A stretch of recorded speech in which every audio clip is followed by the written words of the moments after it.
Have you ever run ads to try to drum up new patient volume, new leads coming in the door, and it's just not working?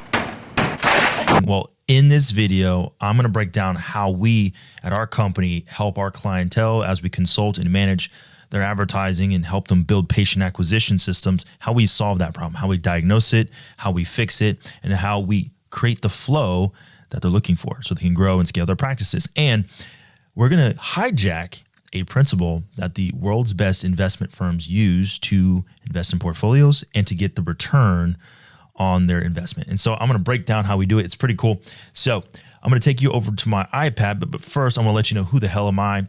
My name is John Cameron Johnson. I'm the founder of a company called Etho, and what we do is we architect growth for holistic healthcare practitioners through systems automation and AI.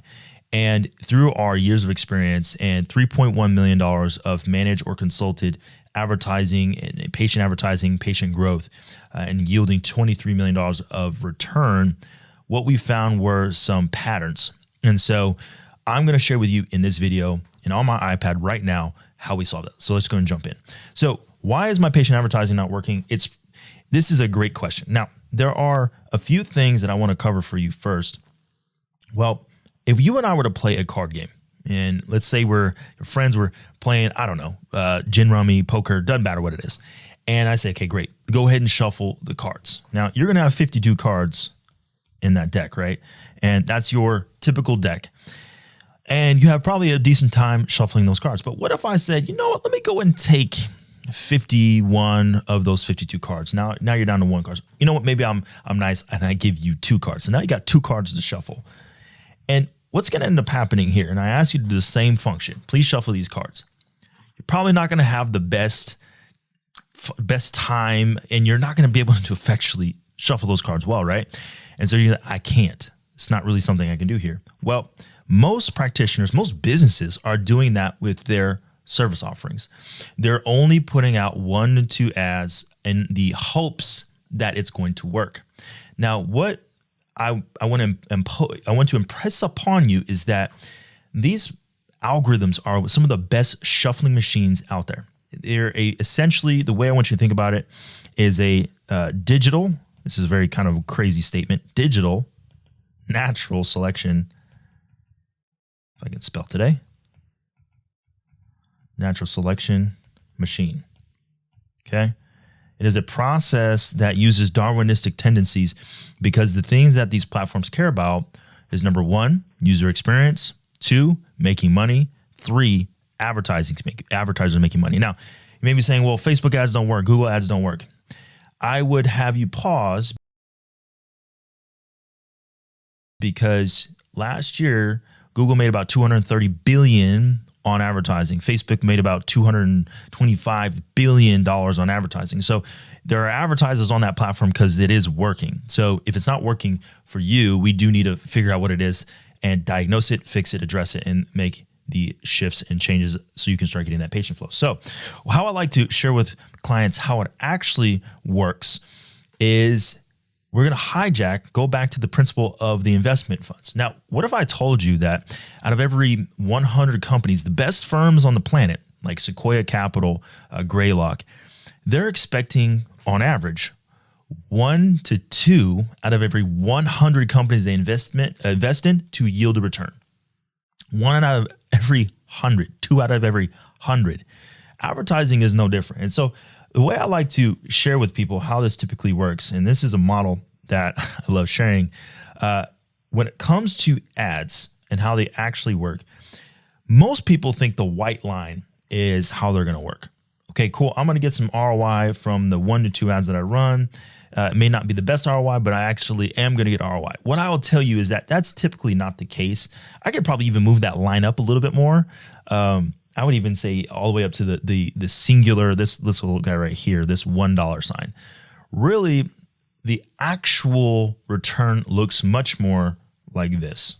Okay, this is not an exact model, but this is typically what I see. It's a J curve. This is called a J curve in investment. And so it takes a disproportional amount of different ads and variations and testing and trying. Split testing is what it's typically called in the advertising world, to find the winning ad. Now, as you can notice here, the winning ads are on this part of the graph. That's huge. Do you see how many ads need to be made to really create those big returns, right? If you're trying to get these returns right here, the triple dollar sign, right? The big money, actually that needs to be 4, but whatever. You need to create a lot of ads. And this tends to be the problem, is because practitioners and docs don't know how to do that. And they're relying on agencies that also don't know about this or don't know how to do it. How? How? I don't know. And so I'm going to share with you how we do it. Okay. We're currently actually launching today a new product we call the Diagnostic Calculator that you can get down below in the description. It's completely free. That literally covers exactly what is the issue here. And so what it does, you put in your data and that data will spit out a prompt. So you say, hey, here's my data. Let me put in the information. Here's my dollars, that for my care plans, my consult fee, so on and so forth. And what this does is it gives you a text prompt of where your bottleneck is and how to address it and how to fix it.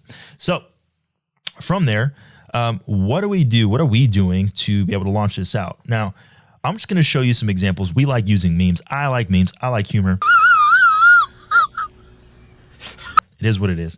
And we use satire, sarcasm, humor to garner attention. Now, here are some ads of the 24 different creatives that we've made for this advertisement.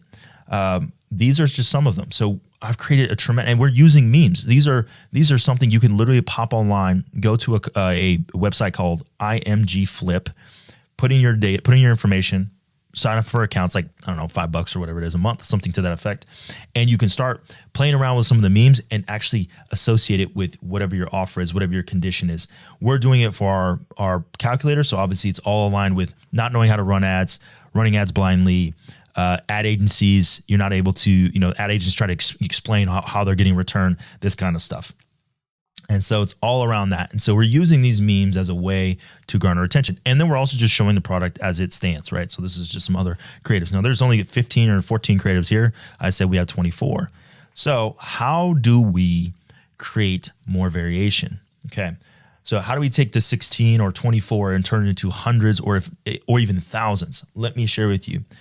So your typical ad looks like this. Okay. So let's say we're talking about Meta.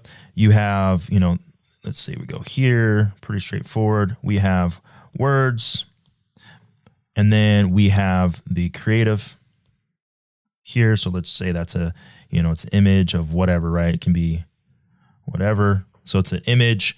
And then we have the headline, which is this big text here. And then there's a button to click here. And then there might be some description down below, right? And that's your typical ad, right? This might be a video, or an image like I showed you above, okay? This is your typical layout of an ad. Very straightforward, and it happens. And if you go through your Facebook or Instagram, TikTok's a little bit different. It's the entire thing's an ad, or a video, excuse me.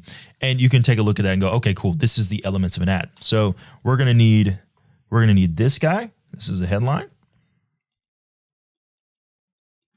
This guy, this is the description.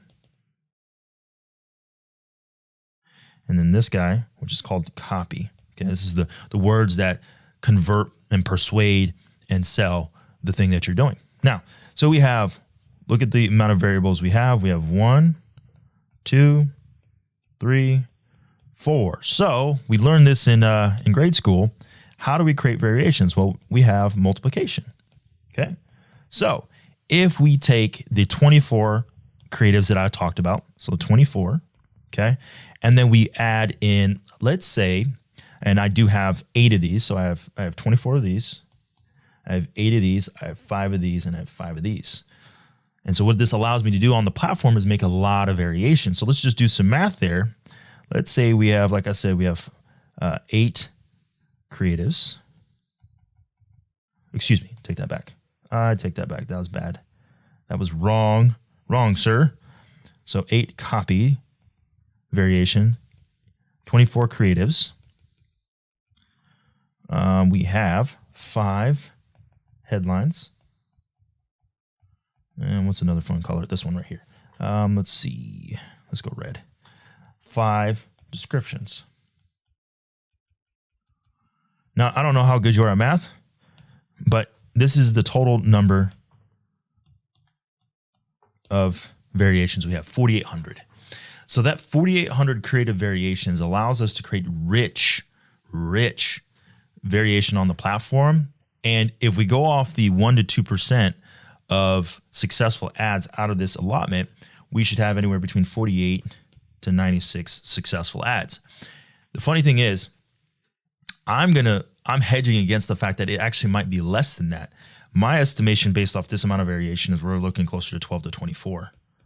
12 to 24 ads, which is even less than what I stated. So 0.25 to 0.5%. So once again, 0.25 to 0.5% success.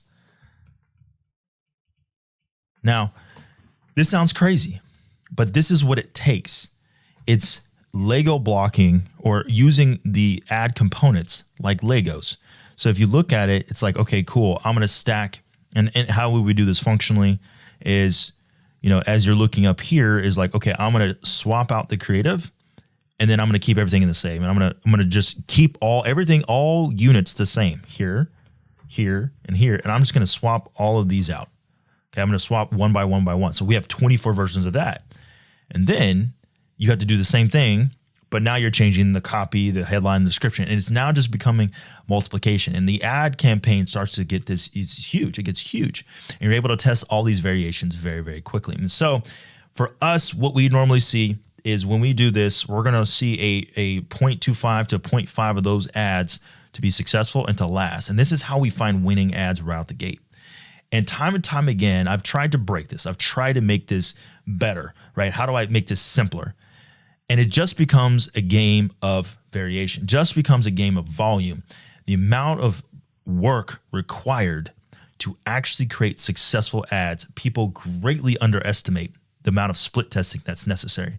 Because once you do that, then you have to do the landing page. Then you have to make sure the message from the landing page to the phone calls or any way you're bringing those leads in to the offer they're getting. It all has to be aligned, but it all starts with gaining attention and gaining attention with an ad that can actually grow, that you can spend not just $50 a day, hundreds, 200, 200, 300, 500, even $1,000 a day. And it requires your ad to be good enough to be able to do so. And the way we find it is this process. Hope this makes sense. My goal here in these videos is to give you basically the best of what we have. Like I said down below, diagnostic calculator is completely free. All you got to do is put in your information, tell us where you want to send it. Gives you an exact, idea of what it actually takes to find what you're looking for. And yeah, hope you gain value out of this. Let me know what you think down in the comments below. And yeah, I'll see you in the next video.